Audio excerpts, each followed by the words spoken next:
الحمد للہ رب العالمین والعاقبۃ للمتقین والصلاة والسلام علی اشرف الانبیاء والمرسلین وعلی آلہ الطیبین الطاہرین وعلی اصحابہ الہادین المہدیین وبارک وسلم علیہ.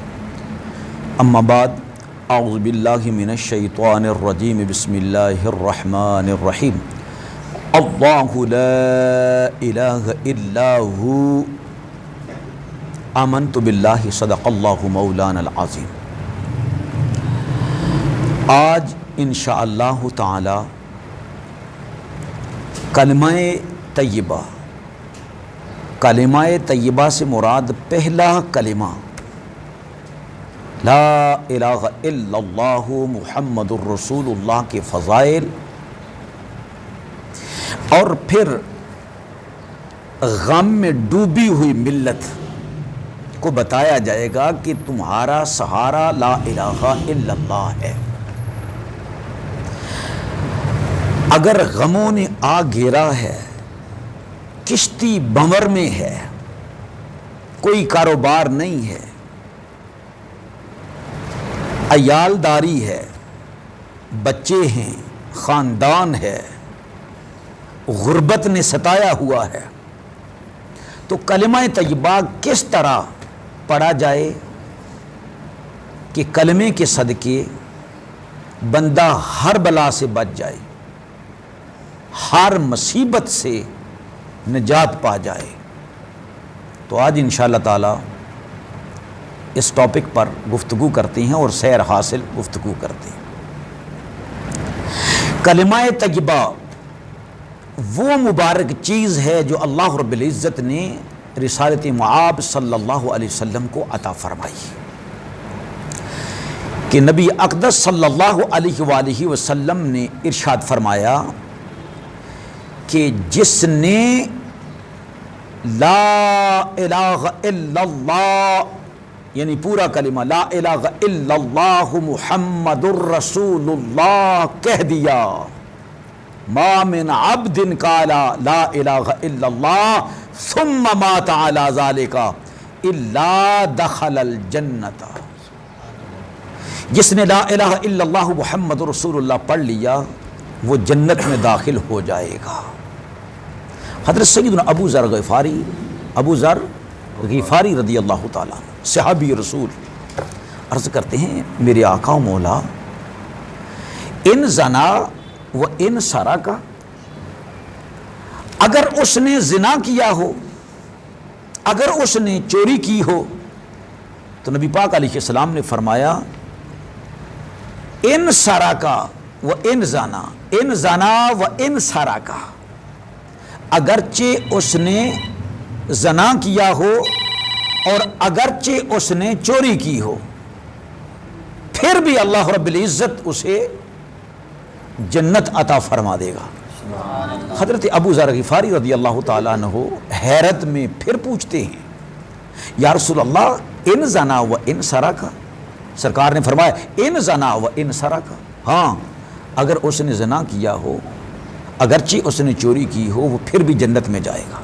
یعنی اس سے مراد صرف زنا اور سرقہ ہی نہیں ہے، چوری ہی نہیں ہے، بلکہ کوئی بھی کبیرہ گناہ کسی نے کیا، چاہے کسی نے قتل کیا ہے، اس سے یہ مراد ہے.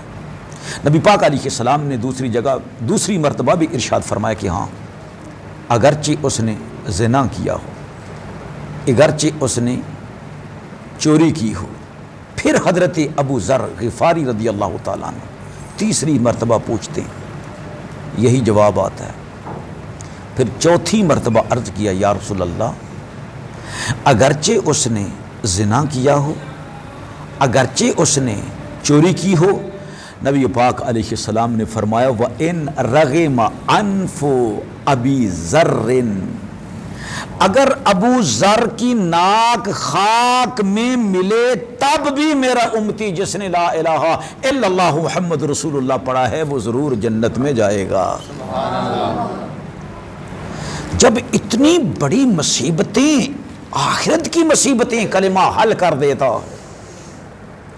تو دنیا کی کون سی مصیبت ہے جس کو کہ کلمہ طیبہ حل نہیں فرمائے گا. نبی پاک صلی اللہ علیہ وآلہ وسلم نے ارشاد فرمایا کہ جس کسی نے بھی فإن اللہ حرم علی النار من قال لا الہ ينبغي بذلك وجہ اللہ، بخاری اور مسلم کی حدیث ہے، اور پہلی حدیث بھی بخاری شریف میں ہے اور 5827 نمبر ہے، اور یہ حدیث مبارکہ بھی بخاری میں اور مسلم میں متفق علیہ حدیث مبارکہ ہے۔ فرمایا جس نے لا الہ الا اللہ کہا اور اس کا دلی ارادہ کیا ہے، وہ چاہتا کیا ہے کہ لا الہ کہنے سے میرا رب مجھ پر راضی ہو جائے، تو اللہ تعالیٰ نے اس بندے کو نار جہنم کی آگ پر حرام کر دیا ہے۔ نبی پاک صلی اللہ علیہ وسلم سے پوچھا گیا یا رسول اللہ صلی اللہ علیہ وسلم وہ خوش نصیب کون ہیں جو قیامت والے دن آپ کی شفاعت سے بہرہ مند ہوں گے، بہرہ ور ہوں گے، جن کو آپ کی شفاعت حاصل ہوگی؟ تو نبی اقدس صلی اللہ علیہ وسلم نے فرمایا اسعد الناس بشفاعتی، اسعد قیامت من قال لا الہ الا اللہ خالصا مخلصا من قلبہ، فرمایا وہ لوگ جو انتہائی اخلاص کے ساتھ، خلوص دل کے ساتھ، سچی نیت کے ساتھ دنیا میں پڑھتے ہیں لا الہ الا اللہ محمد الرسول اللہ، ہر اس بندے کی شفاعت مصطفیٰ کریم علیہ السلام فرمائیں گے جس نے زندگی میں سچے دل کے ساتھ لا الہ الا اللہ محمد الرسول اللہ صلی اللہ علیہ وسلم پڑھا ہے۔ ایک اور حدیث مبارکہ، یہ حدیث مبارکہ بخاری شریف میں ہے، ایک اور حدیث مبارکہ ہے کہ رسول اللہ صلی اللہ علیہ وسلم فرمایا ما من احد یشہد، کوئی بندہ بھی جو یہ گواہی دیتا ہے کہ اللہ الہ الا اللہ وان محمدا عبدہ ورسولہ، اللہ کے سوا کوئی عبادت کے لائق نہیں اور محمد صلی اللہ علیہ وسلم اللہ کے رسول ہیں اور اللہ کے بندے ہیں، صدقا من قلبہ الا حرمہ اللہ علی النار، سچے دل سے، یہ لازم ہے کہ سچے دل سے کہے، جھوٹے دل سے نہیں۔ جھوٹے دل سے تو اگر مشرک بھی، عیسائی بھی، یہودی بھی، ہندو بھی لا الہ الا اللہ محمد رسول اللہ کہتا ہے اور کہتے بھی ہیں تو وہ مسلمان تھوڑے ہو جاتے ہیں، وہ کافر کے کافر ہی رہتے ہیں جب تک وہ اس نیت سے نہ کہیں کہ ہمارا دل گواہی دے رہا ہے، وہ اس گواہی کی تصدیق کر رہا ہے اور ہماری زبان یہ گواہی دے رہی ہے، ہم ایمان لا رہے ہیں اس بات پر اور گواہی دے رہے ہیں کہ اللہ کے سوا کوئی عبادت کے لائق نہیں ہے اور محمد صلی اللہ علیہ وسلم اللہ کے رسول ہیں۔ جب ایسا کہہ دیا تو نبی پاک علیہ الصلاۃ والسلام نے ارشاد فرمایا کہ اللہ تعالیٰ نے نار پر یعنی آگ پر اس کے جسم کو حرام کر دیا ہے۔ یہ حدیث مبارکہ بھی بخاری میں ہے اور مسلم شریف میں ہے، لیکن دل سے محبت کے ساتھ، الفت کے ساتھ اور روتے ہوئے، گریہ و زاری کرتے ہوئے لا الہ الا اللہ محمد رسول اللہ پڑھنا ہے۔ جیسے کہ ڈاکٹر اقبال رحمۃ اللہ علیہ نے، علامہ اقبال فرماتے ہیں خرد نے کہہ بھی دیا لا الہ تو کیا حاصل، دل و نگاہ مسلمان نہیں تو کچھ بھی نہیں۔ اگر دل و نگاہ مسلمان ہوں گے تو تب لا الہ الا اللہ محمد الرسول اللہ کہنا فائدہ دے گا۔ حضرت سیدنا موسیٰ نبی علیہ الصلاۃ والسلام نے اللہ سے عرض کی کہ پروردگار عالم مجھے کوئی کلمہ عطا فرما، میں اس کلمے کے ساتھ تجھے پکاروں تو اس سے مدد حاصل کروں، تو اس سے سوال کروں۔ اللہ نے فرمایا کہ موسیٰ کہو لا الہ الا اللہ۔ تو موسیٰ نبی علیہ الصلاۃ والسلام نے عرض کیا یا اللہ کوئی ایسا کلمہ عطا فرما جو میرے لیے خاص ہو، جو میرے لیے خاص ہو، میں اس سے تجھ کو پکاروں۔ تو اللہ سبحانہ و تعالیٰ نے ارشاد فرمایا موسیٰ اگر ساتوں زمین اور ساتوں آسمان ایک پلڑے میں آ جائیں اور دوسرے پلڑے میں لا الہ الا اللہ کو رکھ دیا جائے تو لا الہ الا اللہ والا پلڑا جو ہے وہ بھاری پڑ جائے گا۔ اتنے فضائل، اتنے کمالات اس کلمہ طیبہ کے ہیں۔ آپ دیکھیں ذرا وہ شخص جس پر کہ دوزخ فرض ہو چکی ہوتی ہے، واجب ہوتی ہے، لیکن اللہ تعالیٰ اس کو توفیق دیتا ہے، وہ سچے دل سے لا الہ الا اللہ پڑھ لیتا ہے اور محمد رسول اللہ پڑھ لیتا ہے، بس یہ کلمہ طیبہ کہنا ہی ہے، موت واقعہ ہو گئی تو وہ کہاں گیا ہے؟ وہ سیدھا جنت میں گیا ہے، وہ سیدھا کوئی عمل بھی اس نے نہیں خیر کا کیا، صرف لا الہ الا اللہ محمد رسول اللہ پڑھا ہی ہے کہ ساتھ ہی موت آ گئی، تو کیا ہوا؟ وہ فوت ہو گیا تو سیدھا جنت میں جائے گا، سیدھا جنت میں جائے گا۔ نبی پاک صلی اللہ علیہ وسلم نے ارشاد فرمایا کہ آسمان 7 زمینیں 7 اگر ایک پلڑے میں ہو جائیں اور دوسرے پلڑے میں لا الہ الا اللہ محمد رسول اللہ کو رکھ دیا جائے تو کلمہ طیبہ والا پلڑا بھاری ہو جائے گا۔ اگر 7 آسمان اور 7 زمینیں ایک بند حلقہ ہو جائیں، ایسا حلقہ مضبوط جو رسول اللہ نے فرمایا ہے، اس سے مراد اتنا بڑا حلقہ مضبوط ہو جائے کہ اس کو توڑنا کسی کے بس کا بات نہ ہو، تو حضور فرماتے ہیں، سنیں، ارشاد فرمایا تو لا الہ الا اللہ ان کو توڑ کے رکھ دے گا۔ یہ مسند امام احمد بن حنبل میں یہ حدیث ہے، اور یہ حدیث صحیح ہے۔ اب دیکھیں، جنات ہیں، دیو پری ہے، شیطان ہیں، شیاطین، یہ مل کر بھی کسی پر حملہ کر دیں اور کہیں کہ ہم ان کو نقصان پہنچائیں، یہ بہت بڑی دیوار بن جائیں، لیکن لا الہ الا اللہ محمد رسول اللہ کا ورد کرنے والا، کثرت سے لا الہ الا اللہ پڑھنے والا، لا الہ الا اللہ کا عامل جو ہے، نہ کوئی جن اس کو نقصان پہنچا سکتا ہے، نہ کوئی دیو اور پری اس کو نقصان پہنچا سکتی ہے، اس لیے کہ یہ زمینوں آسمانوں کے باری ہونے سے بھی زیادہ باری ہے، ان سے زیادہ مضبوط ہے، یہ ایک قلعہ ہے جس میں اللہ اپنے بندوں کو امان عطا فرماتا ہے، سکھ عطا فرماتا ہے، چین عطا فرماتا ہے اپنے بندوں کو اللہ سبحانہ و تعالی۔ لیکن بات یہ ہے کہ ہم نام کے مومن رہے ہیں، ہم زبان سے تو لا الہ کہتے ہیں، لیکن ہمارے دل جو ہیں وہ مردہ ہو چکے ہیں، لہذا کلمہ طیبہ کی کثرت، رو رو کر عاجزی سے کلمہ طیبہ کی کثرت کی جائے تو دلوں کا زنگ جو ہے وہ بھی دور ہو جاتا ہے۔ جیسے کہ اقبال نے کہا، اے لا الہ کے وارث باقی نہیں ہے تجھ میں، گفتار دل برانہ، گفتار دل برانہ اور کردار قاہرانہ وہ تجھ سے چھن گیا ہے جو حقیقی مومن کی، مسلمان کی میراث ہوا کرتا تھا۔ اب ہم نام کے مومن رہ گئے ہیں، اس لیے دنیا میں رسوا ہو کر، ذلیل و خوار ہو کر رہ گئے۔ پہلے کیا تھا؟ تیری نگاہ سے دل سینوں میں کانپتے تھے۔ جو لا الہ الا اللہ نفی اس بات کی کثرت کرتا ہے، کیا ہوتا ہے؟ جو شخص فیض لینے کے لیے اس کے سامنے بیٹھتا ہے تو کیا ہے کہ وہ آنکھ اس کے دل کو چیر کر رکھ دیتی ہے اور وہاں پر کلمہ طیبہ لکھ دیا جاتا۔ اب کیا ہے؟ تیری نگاہ سے دل سینوں میں کانپتے تھے، کھویا گیا ہے تیرا جذب کلندرانہ، وہ جذب کلندرانہ اب تجھ میں باقی نہیں۔ یہ وجہ ہے غربت نے گھیر لیا، ایسی غربت جو کفر کی طرف لے جانے والی، جو جہالت کی طرف لے جانے والی ہے۔ پہلے مسلمان تھے، کفار ان سے کانپتے تھے یا نہیں؟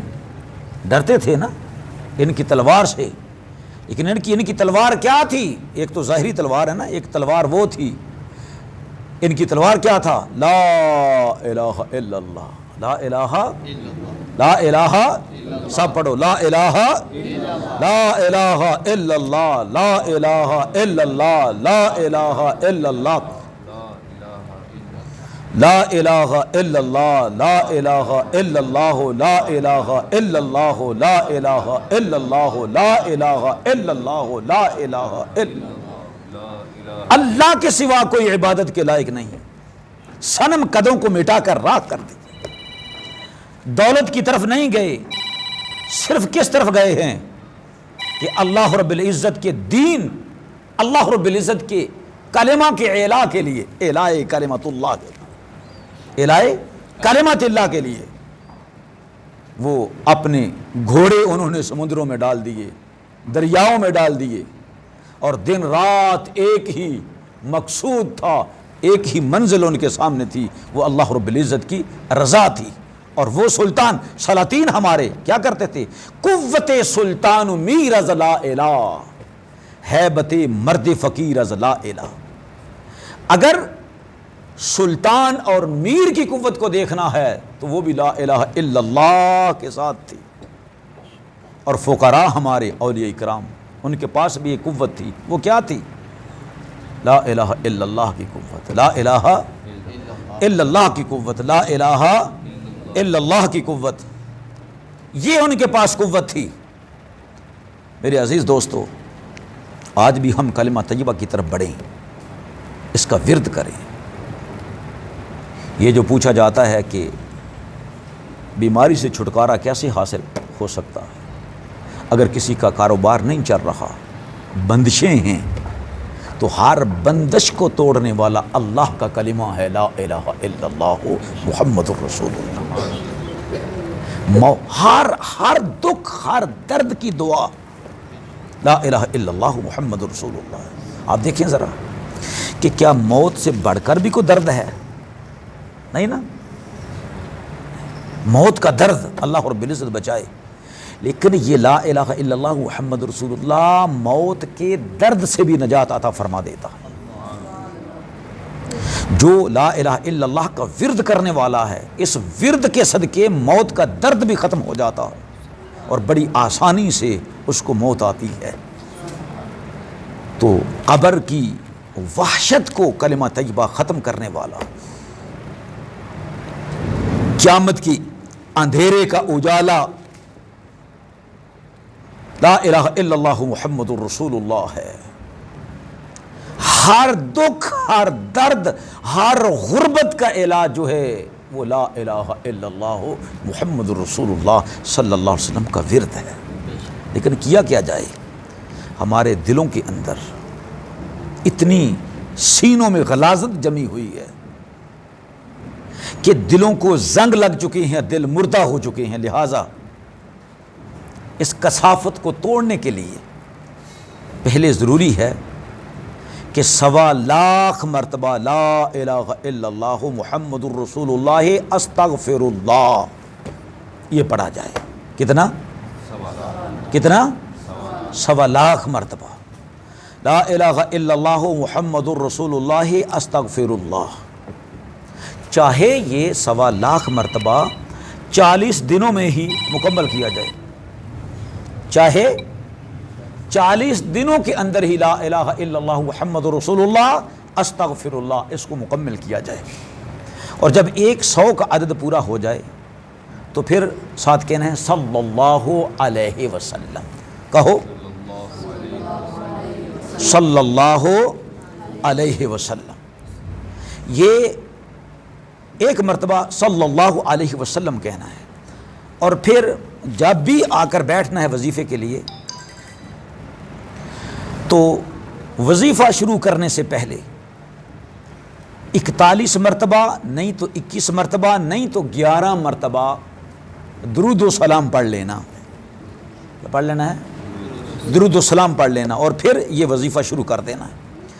چاہے 40 دنوں کے اندر یا 41 دنوں کے اندر 1.25 لاکھ مرتبہ، 1,25,000 مرتبہ یہ کلمہ طیبہ پڑھا جائے۔ اور پھر دیکھیں الحمدللہ بڑی سی بڑی مہم جو پہاڑ کی طرح ہے، ہمارے بس میں نہیں ہے۔ ہم کہیں کہ پہاڑ کو ہم کیسے الگ کر سکتے ہیں؟ قتل کا مقدمہ کسی پر ناحق پڑ گیا ہے، کوئی معاشرے میں ذلیل و خوار ہو گیا ہے، کوئی کسی قسم کی مصیبت بھی کسی پر آن پڑی ہے، تو لا الہ الا اللہ محمد رسول اللہ سے ٹل جائے گی۔ کتنی مرتبہ پڑھنا ہے؟ 1.25 لاکھ مرتبہ لا الہ الا اللہ محمد رسول اللہ پڑھنا ہے۔ پھر اس کے بعد 41 دن تک روزانہ 1000 مرتبہ پڑھنا ہے، لا الہ الا اللہ محمد رسول اللہ استغفر اللہ۔ پڑھیں، لا الہ الا اللہ محمد رسول اللہ استغفر اللہ، سچے دل سے، صدقے دل سے یقین رکھتے ہوئے کہ اللہ تعالیٰ میری مصیبت کو دور کر دے گا، میرے کاروبار کی جو الجھنیں ہیں، رکاوٹیں ہیں، ان کو اللہ تعالیٰ دور فرما دے گا اور انسان غنی ہو جائے گا، انسان غنی ہو جائے گا۔ اور غنی کون ہوتا ہے؟ جس کو اللہ کسی کا محتاج نہ ہونے دے، کسی کا، اس کی ضرورت، جو ضرورت ہیں اس کی وہ پوری ہوتی جائیں، وہ بندہ خود حیران ہو جائے کہ غیب سے مجھے رزق مل رہا ہے۔ اللہ تعالیٰ تقوی عطا فرمائے، اللہ طہارت عطا فرمائے، اور چاہیے کہ زیادہ سے زیادہ دیر باوضو رہا جائے، جب وضو ٹوٹے تو جا کر وضو کر لیا جائے، اور خصوصاً اس وظیفے کے دوران کہ جتنی 1,25,000 کی مقدار ہے، اس مقدار کو پورا کرنے کے لیے جو وقت ہے، اس وقت کے اندر اکثر وہ باوضو رہا کرے، جب بھی وضو ٹوٹے وہ وضو کر لے، وہ وضو کر لے۔ اللہ رب العزت اس بندے کو اپنی رحمت کے کلے میں اپنی رحمت کا سہارا عطا فرمائے گا، اور بندہ واقعی محسوس کرے گا کہ اب مجھے کوئی ڈر، کوئی غم نہیں ہے، کیونکہ میرے رب نے مجھے اپنی رحمت کا سہارا دے دیا، میرے رب نے مجھے اپنی رحمت کا سہارا دے دیا۔ لیکن اس کے اندر جو لازم چیزیں ہیں جن کو ہم نہیں دیکھتے ہیں، وہ کیا ہیں؟ وہ یہ ہیں کہ رزق حرام کا ہو، رزق حرام کا ہو، یا رزق حلال بھی ہو لیکن حرام چیزیں کھاتا پھرے، نعوذ باللہ من ذالک، شراب پیتا پھرے، ٹھیک ہے، حرام جس کو شریعت مطہرہ نے کہا کہ یہ چیز حرام ہے، وہ اس کو کھانے والا ہو، والدین کا نافرمان ہو، اپنے رشتے جن کو اللہ رب العزت نے باندھنے کا حکم دیا ہے ان کو توڑنے والا ہو، ٹھیک ہے جی، چغل خور ہو، کبیرہ گناہوں سے نہ بچنے والا ہو، اور وظیفہ بھی کر رہا ہے لیکن اللہ رب العزت اس کے وظیفوں کو قبولیت کا شرف عطا نہیں فرماتا، قبولیت کا شرف عطا نہیں فرماتا۔ اس لیے چاہیے کہ انسان 5 وقت کی نماز ادا کرے، رزق اس کا صالح ہو، پاک ہو اور طیب ہو، ٹھیک ہے جی، حرام کے رزق سے بچنے والا ہو، اور اگر رزق حلال کا نہیں ہے تو پھر کیا کرے؟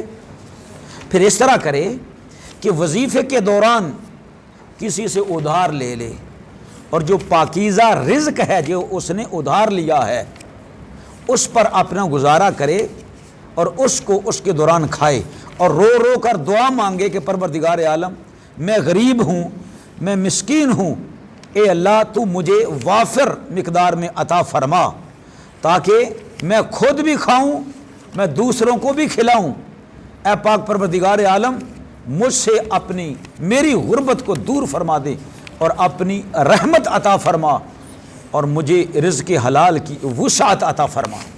تو یہ دیکھیں گے آدمی چند دنوں کے اندر، بلکہ 40 دنوں کے اندر ہی، بلکہ اس سے بھی کم عرصہ میں آدمی کی مصائب جو ہیں الحمدللہ وہ ٹلنا شروع ہو جائیں گے، بندہ جو ہے وہ اللہ کے فضل و کرم سے اللہ کی امان میں آ جائے گا۔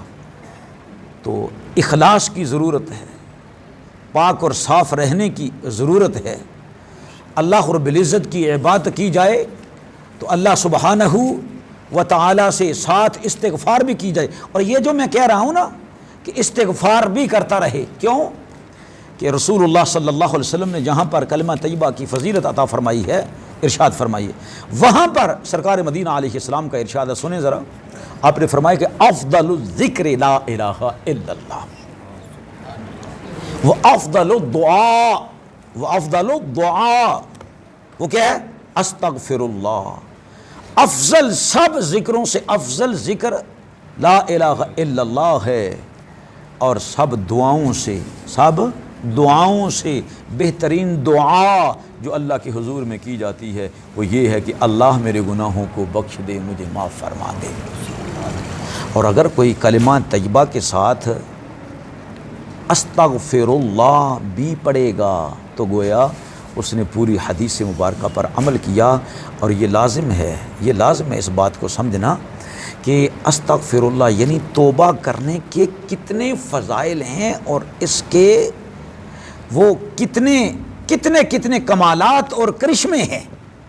ہر کام کی آسانی کے لیے توبہ استغفار کی جاتی ہے۔ صرف گناہوں سے استغفار ہی نہیں ہوتی، بلکہ گناہوں سے استغفار جو معافی مانگی جاتی ہے، اس کے صدقے اللہ رب العزت بڑی بڑی رکاوٹوں کو دور فرما دیتا ہے، اور اللہ رب العزت مال و مال فرما دیتا ہے۔ اور قرآن میں بھی اللہ تعالیٰ ارشاد فرماتا ہے کہ عبادت سے پہلے اللہ کے بندے جو عابدین ہیں وہ کیا کرتے ہیں؟